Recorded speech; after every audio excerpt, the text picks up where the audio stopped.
Hoje iremos falar sobre o suicídio e a velhice.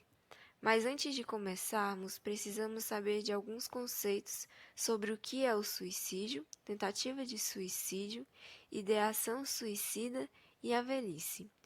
A ideação suicida é o ato de pensar sobre o próprio suicídio.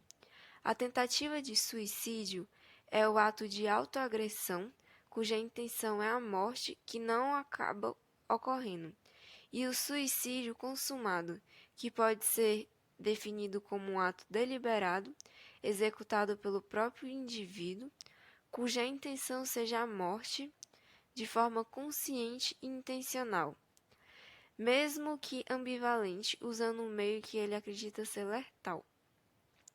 E a velhice pode ser definida como a última etapa do ciclo da vida, independente de condições de saúde e de hábitos de vida, podendo ser acompanhada de perdas nos componentes físicos, cognitivos e psicossociais.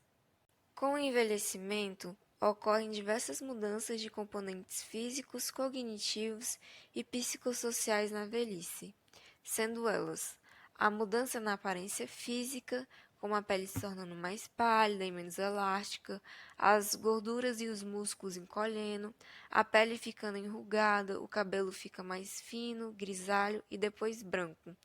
Os pelos do corpo tornam-se mais ralos. Entretanto, essas mudanças físicas vão além da aparência. Os órgãos do idoso já não trabalham como antes. O idoso já não enxerga e escuta do mesmo jeito. Mas apesar disso, o idoso pode ter sim uma vida saudável. Isso só significa que eles estão mais suscetíveis a doenças. Na vida adulta tardia, algumas habilidades cognitivas permanecem inalteradas, como, por exemplo, a inteligência verbal, a atenção básica, a habilidade de cálculo e a maioria das habilidades de linguagem. Mas existem outras habilidades que sofrem um declínio, como a memória de trabalho, a velocidade de pensamento e as habilidades visuais e espaciais. Para as teorias do envelhecimento psicossocial, o envelhecimento bem-sucedido seria o contentamento com o passado e o presente, a felicidade e a interação social e a convivência na sociedade. Em outras palavras, significa a satisfação de vida que o idoso possui em sua atuação social. Mas vale deixar claro que é importante ter vigilância do estado psicológico do idoso, sendo que o isolamento familiar, as alterações do corpo, a perda de entes queridos e o afastamento do trabalho e da vida produtiva são fatores que contribuem para o declínio de uma boa saúde mental. Na realidade brasileira, a velhice ainda é vista como um processo de estagnação, no qual o indivíduo cessa suas atividades e passa a viver sem exercer funções que até então eram realizadas por ele. Diante desse contexto, o indivíduo, na tentativa de pôr um fim no próprio sofrimento, assim como uma última alternativa, o idoso pode realizar a retirada da própria vida, assim antecipando a morte. Assim, o suicídio na velhice é um tema complexo e multidimensional, que envolve fatores biológicos, psicológicos, sociais e culturais. Logo, é importante saber sobre os fatores de risco, a prevenção, as intervenções e o papel dos profissionais de saúde. Sendo fatores de risco as doenças crônicas, a dor, depressão e transtornos mentais, de maneira que a depressão é frequentemente subdiagnosticada e subtratada em idosos, mas é um dos principais prognósticos do suicídio. Isolamento social e solidão, que normalmente são exacerbados pela perda de amigos e familiares, histórico de tentativas de suicídio, as percepções culturais em relação ao envelhecimento, que podem levar muitas vezes ao sentimento de falta de propósito e inutilidade. O preconceito da sociedade associado a doenças mentais que dificulta o acesso à informação e ao tratamento adequado, e o histórico familiar. Já na prevenção, é necessário uma rede de apoio social que possa contar com laços fortes de amigos, familiares e comunidades. O acesso a cuidados de saúde mental, que seria a disponibilidade de tratamento eficaz para a depressão e outros transtornos mentais, assim reduzindo o risco. Sentido de propósito. que seria ter atividades significativas e um senso de propósito para proteger contra o suicídio. E as intervenções, que seria a identificação precoce, o tratamento de depressão com terapias psicossociais, e intervenção farmacológicas, programas de suporte social que incentivam a participação em grupos e atividades comunitárias, assim ajudando a mitigar a solidão e isolamento, centros de apoio psicossocial. E por último, o papel dos profissionais da saúde, que devem ser treinados para reconhecer sinais de alerta e fornecer intervenções apropriadas, assim como a coordenação de cuidado, que é crucial para a prevenção eficaz do suicídio.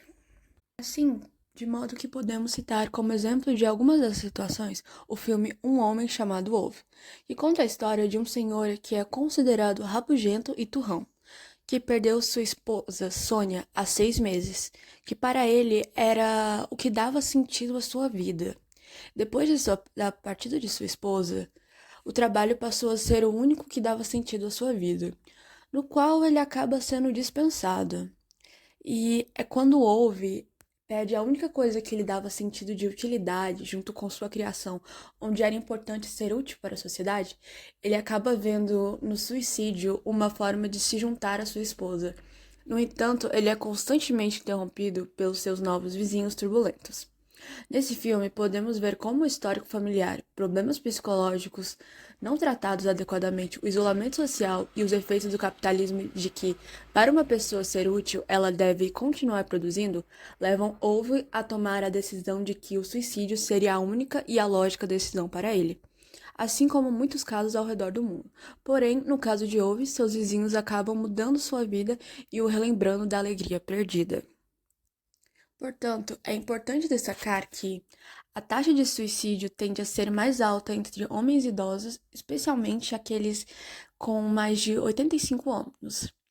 Os métodos escolhidos pelos idosos tendem a ser mais letais, aumentando a taxa de fatalidade em tentativas de suicídio.